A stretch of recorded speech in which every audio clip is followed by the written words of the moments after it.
Hello, hello. This is Talking Ass, Mm. and we are mostly a biblical podcast, but sometimes we cover some other topics too. This here is Sylvia. Jesus. What? Nothing. Okay.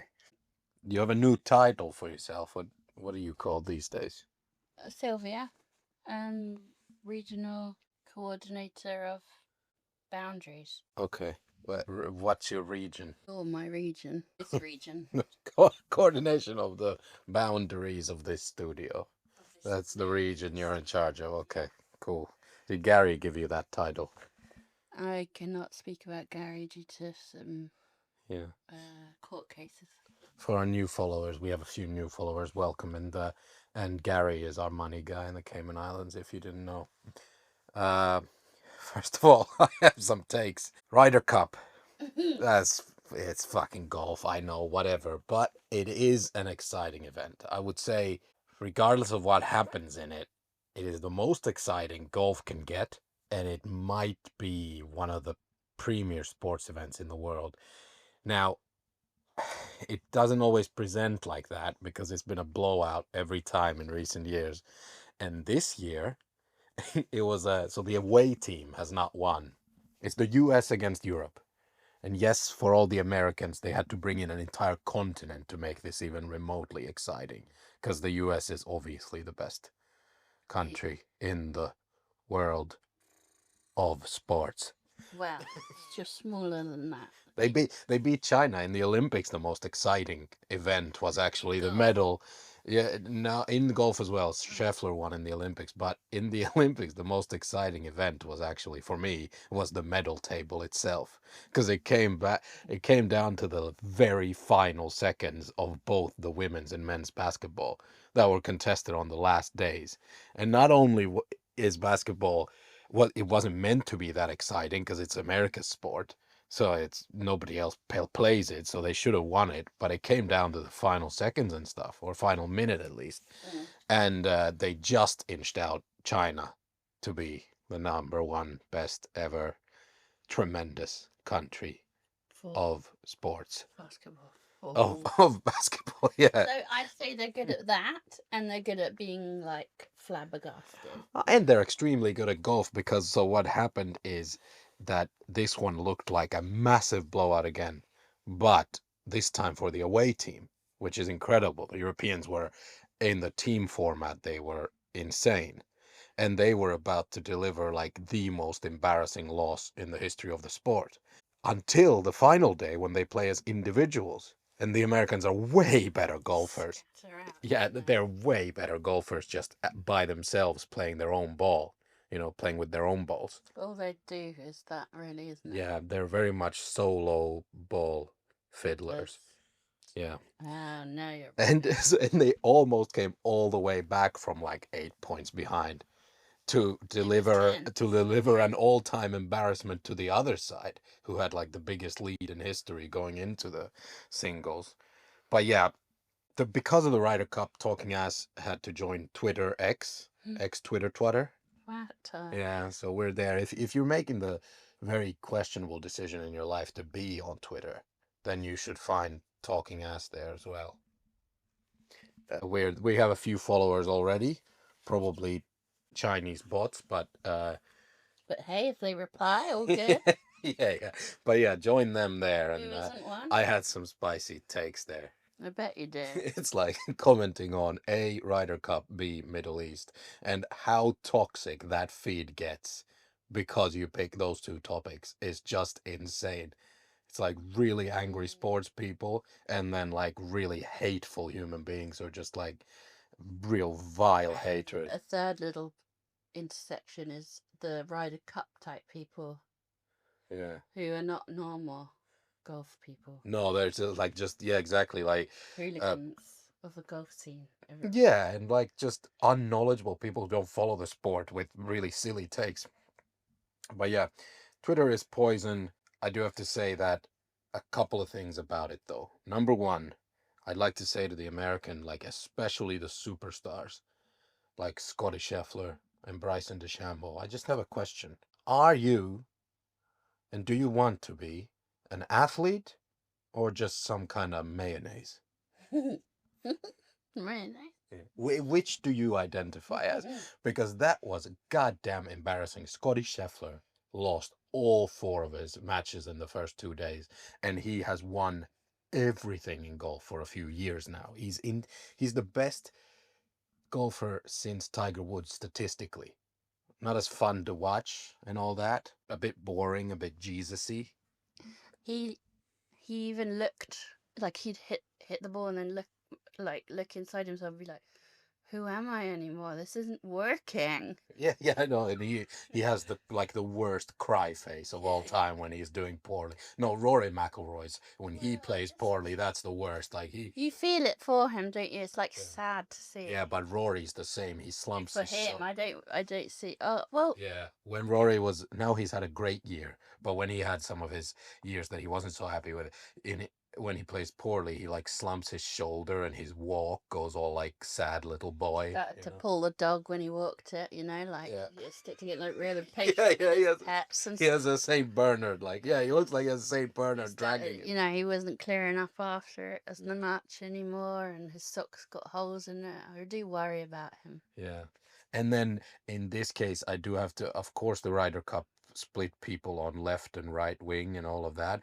I do have to say that in this one, I'm going with the left because it was disgusting for those of us who had played this golf course, Bethpage Black. It's in Bethpage State Park in New York City. It is a public golf course. It was meant that this big event went to the home of the people. That's the tagline, the promo of it.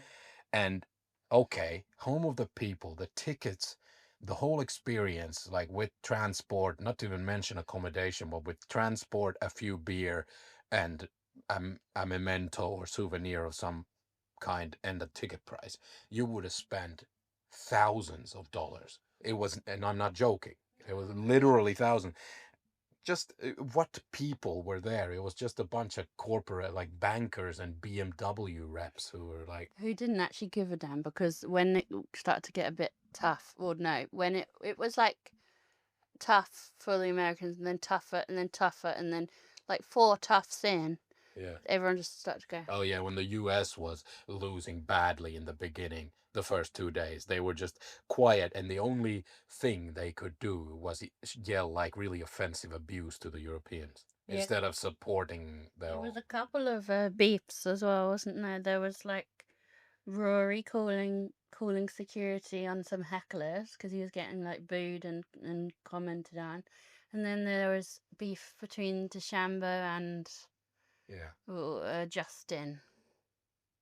Uh, Thomas, Rose, who knows? The English one. A bunch of Justin, fucking one of the Justis. It's like those actresses. It's one of the Kates. Who gives a shit? But the Kates are all distinctively great in their own ways, Danny. I'm sure the Justin Kate Beckinsale, Kate Hudson, Kate Winslet are all very, very different and very, very skilled. They are not the same Kate. If you say so. It really bothers me that you have this situation. To go back to this people's golf course and stuff, also a very famous one that those of us who are in the PlayStation Tiger Wood games, that generation, we had played this game and played this golf course and also watched all the major championships there. It's meant to be insanely difficult. There's a sign on the first tee that says, warning, this is like no casual golfer should attempt to play this course, like you'll ruin it for everybody else. And they had made it a goddamn dartboard, a putting contest. Like the pros were hitting it so far, like bad tee shots were going so far into the grandstands, and these guys just got a free drop and hit it to 6 feet from the flag. Those balls would be anyone else playing that course, they would have lost that ball forever. It would be so in deep hay that they'd never see it again. Back, wasn't it? Yeah, it was made easy as hell. And then they took that famous sign that says this is a difficult golf course warning. They took that famous sign and used it for their promo, which is a travesty because they made it a fucking easier golf course than anything I've played. Then the Americans still fluffed it, which was quite funny. They got it really close, but then things just went off. Yeah. Kilter in like 20 ways. Yeah. And sure. I mean, still with all that, an incredible event, and it was difficult because it was competing with the NFL directly, and I thought it was over. The Europeans were going to run away with it, but then America started, like the US started clawing themselves back into it, and then I had to actually switch off Red Zone, the NFL, the greatest television product ever. I Switch that wondered off if and you go to were. golf. I wondered if you were. Yeah, it got exciting for a minute there. But also, another thing this weekend, because it was all very good at sport wise, was the women's rugby final. And England, Canada, England, and the England team won. I know this was incredibly misogynistic of me to focus on the Ryder Cup. Women's rugby is what creates waves on the internet. That's Well, we it all know does that. in the right circles. Yeah, Like, Botswana. no, no, it's very inspiring for younger people because it was becoming a bit of a dying sport. That's true. And I do like rugby, but I just didn't have the bandwidth for it this weekend. There were too many. Well, I actually don't know how you score, but watching that game was very good. And then what's different apparently Yeah. with the engagement that this round has brought is that women sport people, sportswomen, sportsmen, women sportsmen, Yeah. women, Woman sportsman. That's the women sportsmen, women okay. are more engaging with the world, with the people, with the fanship, and give a bit more away about themselves than previous, and especially with men, apparently. Okay. So they have more of like a online presence and character. And someone told me that the team lead, the captain, gives the opposing captain a little crochet gift every time, which I know you're gonna hate. Well, I love that. Rugby is a very gentle, manly game, isn't it? They say. Well, then there'll be the women's cricket. How about that? But with perhaps women's cricket and rugby, and definitely the golf, if there's ever a blowout, so if there's ever a unexciting golf tournament, for example, a talking ass patented idea is to release wild predators on the golf course or on the pitch, and then give like the caddies or the managers in cricket or whatever, give them shotguns, like a few leopards or a couple of tigers. Could do that. I think also you could release more than one ball, but only one ball is the one that you should be playing with, and no one's going to tell you. That would be great if Maybe if you included an element of yeah, randomness. Yeah. just randomize. Or the other one is uh, if if the professionals are making it a disappointing show, they get swapped out, and then we get like a bunch of pub league amateurs Yeah, to see if they can make it a little bit more exciting. Yeah. yeah. You could have half of your team from the crowd. A couple of jokes I came up with there. Some of them I did post on the inaugural Twitter twatting of Talking Ass. I have posted all the episodes there too, but one was that the Europeans were inside the Americans on every hole Yeah. in more ways than one. Then I called Bryson DeChambeau. I called him Bryson DeChambles. Now, was that mine? I think that may have Yeah. been Sylvia. The other thing, some of the commentary, I do have to say, sports commentary in general. There was one legendary one. Harris English, one of the American golfers, is really into chewing gum while he plays. Oh. And on Sky, I was watching the Sky broadcast of it because the American one is obviously unwatchable with the fucking ads everywhere. But they they zoomed in on his face, and there was like a moment of silence. He's really focused in on his next shot, and then the commentator says, "And the masticating continues." Ew, that's very good, isn't it? I laughed for like 5 They're minutes. getting like bored as well. Yeah. He was masticating. The other thing is in the American broadcast, especially with the NFL, but also in golf, they love adding a Y at the end of words that don't have a Y. Like, the American sports broadcasters say resiliency. Oh yeah. Well, The word is resilience. no, You don't there need is a Y. resiliency as well, isn't there? No. It's just why the people have put in there, especially sports commentators, is really annoying because you don't say patiency, do you? So that's one exception they make is patience. That one they know that's the correct word. But with resiliency, they have to add a fucking Y to it. Why? Why? Jesus. Anyway, there are worse crimes out there, I guess. So. But it's one of the worst in my book. Uh, whew, a lot was said. A lot was said. I also on Twitter, one of my first things I did is I asked Piers Morgan why he's such a difficult person. Good. That's very nice. I really. That's the only thing I say. Like no boundaries there. Just crack on. Difficult is an interesting word for it.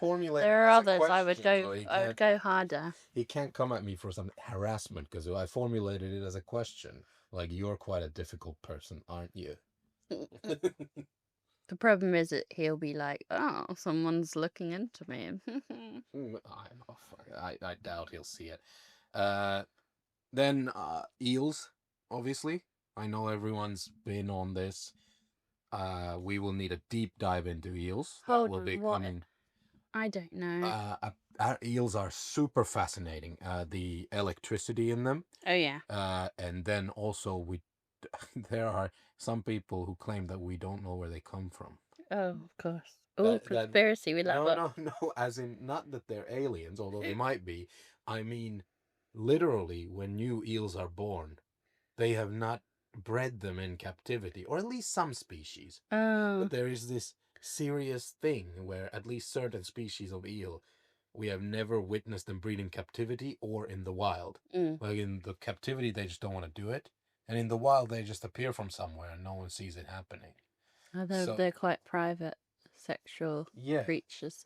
May I ask, do they all have electrics? No. No, because the ones that would be like in the river, down the hill sort of thing, probably don't. Yeah, but some of them are real. Moray eels aren't they? They really electric. Like they can kill a horse. Usually because it gets a heart attack from the shock. And then one of my questions, maybe for science friends, was if you electrocute the sea. Yes. Is there a way of measuring how far? Is there a calculation of how, like, put a little bit of 40 watt in, and then you'll get 50 meters. So address it to them. I know they're listening. So Benjamin and Covey are our science guys. That's what I'm hoping. If they could send in to the show their best answer to my dribbly question. Yeah, like considering like electric eels don't electrocute the entire ocean. Therefore, like let's say a toaster in a bathtub will kill you, they say. Therefore, if you drop Whitney Houston, I think, also says hairdryers. Yeah, so as an example question, if you drop a toaster in water on the beach, how far can people stand safely and not get a shock? How far away do they have to be? Tell people why this came up. What else drops into? It's because in the weekend I was trying to get a cheap ass drone that we got as a gift from someone ordered from Temu, the Chinese place where you can only get quality shit, right? And the thing said it had a one button takeoff and landing function. And initially you set it up correctly according to instructions and everything, and you press the one button takeoff, and it couldn't. It just crashed directly into the rocks. And we're on a beach, right? And the next time I was like, all right, no, we gotta get it flatter. So I found a whole like elevated flat surface and was like, now let's give it a chance. Maybe it needs a couple of seconds of time in the air to stabilize itself and go into that hover they claim is automatic. So it's meant to hover and land in an automatic function. So then I take it to a flat spot. I press the automatic 1 meter hover button, the takeoff button, and it just takes off about 25 meters up in the air, like way out there, and flies itself directly into the ocean. Crashes. And then I'm like, oh, well, the main problem here isn't the drone. It's like, what did we pollute this place with? Poor dolphins, yeah. And that one is directed towards Joey, who will be very proud of your endeavours, I'm Oh, sure. Joey, yes. If Joey could write in, our drone guy, And just tell us how about bad Danny was and where he went wrong in his life to result in what's that. wrong with my pilotage in this And what's wrong with the Temu ones? We shouldn't mention that place more than. Oh, fuck him. Yeah, I don't want to. There's like, it's the worst thing you can be. No, I do want to mention it because it advertises them. No, it doesn't. I just said fuck 'em. Sponsored by. I just said fuck them. I don't think we ever will be. I wouldn't take their money. Like, this is polluting the world with plastic shit that you don't need, shipped across the world, and none of it is sustainable, or none of it lasts for more than a month. Therefore, you're going to buy another piece of shit product in another month. It doesn't last for a month, but it stays on the planet for like millions of years. Worst type of behavior Another one as a consumer, and we will have actually someone on hopefully soon. We're trying to set it up who knows a little bit about like fashion retail, and they can talk about how this works with clothes. But this is like, with your stuff, don't. Like, Temu is the worst you can do. May I also ask a question for your science acquaintances? Now, I'm very interested in how many. What? What happened to your voice? Sorry. I've got a bubble in my throat. Yeah. A question for your science acquaintances. Mm-hmm. I've noticed there's quite a few satellites in the sky, and I find it very interesting to follow SpaceX. Is that not SpaceX, not the Mars ship, but the Starlink. Starlink, yes, follow Starlink. And I would like them to tell me, because I found like an app where you can track which ones are above you, because there was one time where I saw 50 satellites all flying in a row and then found out it was Starlink. That was like 5 years ago. But now I just see like 20,000, like there's definitely more in the sky, more just general satellites, and whether they know like a good tracking app. Hopefully, Joey and the science guys. Joey can send in. He's all about the tracking apps. Okay. You know, quick NFL week 4 before some feedback. Just gonna say I took my first loss in the Talking Ass League. I got beaten by Amon-Ra St. Brownhole in both my leagues. So now I'm a solid 2-2, middle of the pack in my other bigger league, and first or second in the Talking Ass League. AJ Brownhole, he keeps disappointing. Doesn't want to play football this year. As we said, he's still busy with his self-help stuff. Excitement-wise in that sport, I think tough to get beaten by the Ryder Cup for the audience there on Sunday. But I think we're just in that bit of the season where the actual results of the games interest me much less than my fantasy teams. Because in the beginning, you're just happy it comes back and that TV product is so exciting. And then in the end, when they're fighting for playoff positions, that is exciting. Now there's this couple of weeks where you're just trying to you don't give a shit whether your favorite team wins or loses as long as you get the right guys on your fantasy team. How did you do? I won. Well done. Thank you. But now I have a awfully awful my death week, bye week. I've got 3 people off sick having their like sandwich weeks. That's an apocalypse, but you always get 1 or 2 of those per fantasy season. I have it in my other league right now. I got 5 guys off, and suddenly then you have to pick up like a fucking, and you usually, these weeks mean that you lose one of your favorite guys, because if you want to try to play this week, there is an argument that if you get one of those apocalyptic weeks, 3 guys resting is not enough to do that. You should still try to win this week and not give up on it. But there is an argument that when this happens and you have like 5 guys resting, that you should just say, rather than throwing out these star players for the year, because someone else can take them if you throw them out, I just won't pick up replacements, and I'll leave 1 or 2 slots empty and take a loss. Depends on how you're doing in your league, how desperately you need the win. Well, I'm not desperate. Yeah. I've won 3 of 1, 3 to 1. But I've got all right guys in my bank. Yeah, 3 wins, 1 loss. You're doing well. Feedback. Do you want to start with bad feedback or good feedback first? Bad feedback first. Okay, we had some feedback from John. Uh, to paraphrase, he thinks that I should have more structure to the conversations. That the episodes he's listened to are very good, and I'm uh, entertaining the way I speak, but that there should be more of an essay structure, you know? Tell them what you're gonna tell them, and then tell them what you told them. Well, And like the fun bits of how to introduce the guest as a fun person, the lighter subjects should be at the beginning to get like a feel of who this person is, rather than saving them for the end before the public service announcements and stuff. And yeah, I'll take that feedback. You know, what do you think?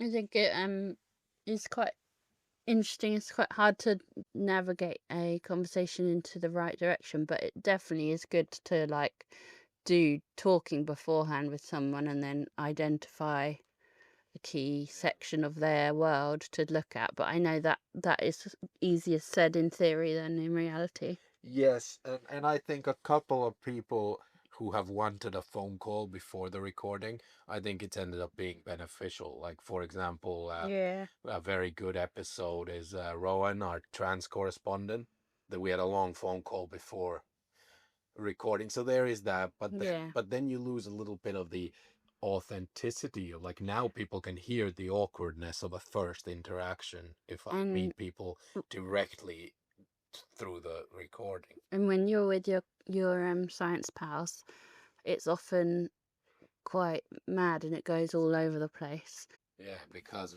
yes, that because science is a bit mad and it's also a comedy vibe. But if you wanted to focus on a key like yeah, special interest vibe, then you should make fair enough. do a different one. Okay, I'll take that. Um, we had some nice feedback as well. By the way, everyone, just a reminder, talkingasspodcast.com is the website and the contact form. Talkingasspodcast@gmail.com is the email address. Hey, we haven't rewarded any emails in a while. Do you want to reward this one's from Sammy? Do you want to reward him with the email of the week? What do we have for him? Reward him.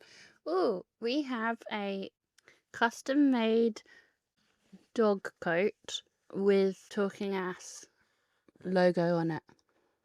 Cool. Mm. And we'll sew a little patch saying "not the dragon dog" on it as well. Mm. Okay. Or you can have a £5 Amazon I voucher. think it could have Dragon Dog written on it, and Yeah. it could be a Dragon dog. and it, Yeah. yeah. All right. That's a good prize. Or you can have a £5 Amazon voucher. Anyone who sends an email that actually genuinely makes me laugh out loud Mhm. can have a £10 Amazon voucher. How's that? Here's Sammy's feedback. This is about the fraud and beer episode with Justin. Did you like that? Yeah. Okay. Very nice episode. Thumbs up. I've tried some Cigar City beers and they're pretty good. Don't think I had the White Cask High Lie, but I did have some variations. Would have needed his website for my visits to Orlando a few years back and Tallahassee. Well, that's nice. Tallahassee. Yes, so Justin was here to talk a little bit about money and fraud, but we we kind of deviated into a lot of beer as Mhm. well Good. and some other stuff. All right, what do we have to look forward to? Who's coming up next? Do you know? The lady. The lady. Yeah, we have very interesting story. We're going to talk a little bit about abusive relationships and legal abuse and things like that. And we have a very interesting story by a woman who, well, not to bury the lead here, but represented herself in the end in court and won, Mm. which is super interesting. All right, got a public service announcement. Read books that take you to other places. Okay, not gonna crack the top 10 there. Um, I'm just gonna say a personal PSA to the likes of Scheffler, DeChambeau, whatever those guys were, Russell Henley, and whatever those other tourists were. That be an athlete.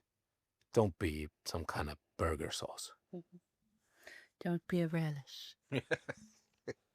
Bye bye.